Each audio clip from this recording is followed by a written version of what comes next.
Christian Philippe, bonjour. Nous sommes très heureux aux Palmes Académiques à la MOPA de vous compter parmi les intervenants de notre prochain congrès de Genève en mai prochain. Mais la question que nous nous posons, c'est qui êtes-vous, Christian Philippe? D'abord, merci à la MOPA de m'inviter à ce congrès de Genève. Qui je suis? Un universitaire, avant tout, même si les circonstances de la vie ont fait que j'ai eu de nombreuses parenthèses administratives et politiques.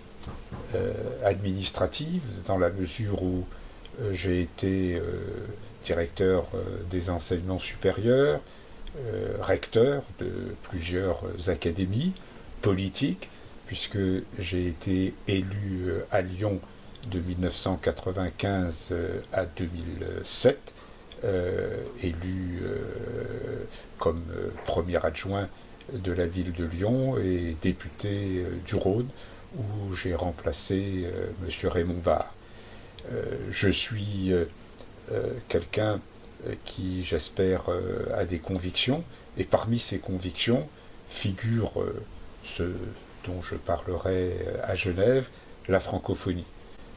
Et je co-préside aujourd'hui le réseau international des maisons des francophonies, qui a un objectif: mobiliser la société civile autour de la francophonie, c'est-à-dire la défense de cette langue que nous avons en partage avec bien d'autres pays, le français, mais aussi les valeurs de la francophonie, que sont la diversité culturelle et linguistique, la solidarité, la démocratie ou la paix.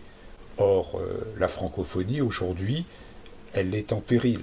Elle est en péril parce que l'opinion publique ne sait pas ce que c'est que la francophonie ou ne croit plus en elle, et particulièrement en France. D'où la mobilisation de ce réseau des maisons des francophonies, créé il y a 3 ans, et qui aujourd'hui compte des structures diverses, réparties sur tous les continents, une 50aine de membres. Mais cher Christian Philippe, quels sont les projets que vous développez actuellement? Dans le cadre du réseau international des maisons des francophonies, nous cherchons d'abord à mettre en valeur les activités de nos structures membres, de montrer, si vous voulez, que partout, il y a des gens qui se mobilisent sur la francophonie. Le reflet, c'est notre site web, rimf.org, que j'invite nos auditeurs à consulter. Et puis, nous organisons des activités communes grâce aux nouvelles technologies, aux visio. Nous pouvons avoir des moments d'échange sur des thématiques diverses.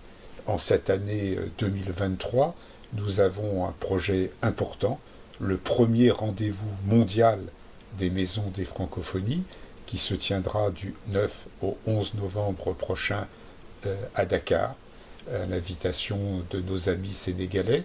Ce sera l'occasion d'échanger physiquement entre les structures membres, entre ceux qui veulent se mobiliser pour la francophonie, et déterminer une feuille de route pour nos structures, pour le réseau des prochaines années.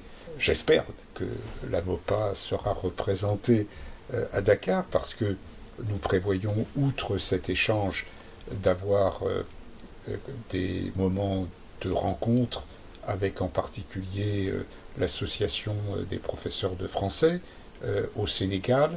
Nous irons aussi à l'Institut de formation des maîtres et également dans certains établissements scolaires pour parler de francophonie. Tous les éléments d'information et d'inscription sont disponibles sur le site dont je parlais tout à l'heure, rimf.org. Merci beaucoup, cher Christian Philippe, de nous avoir accordé cet entretien. Merci. Et rendez-vous à Genève.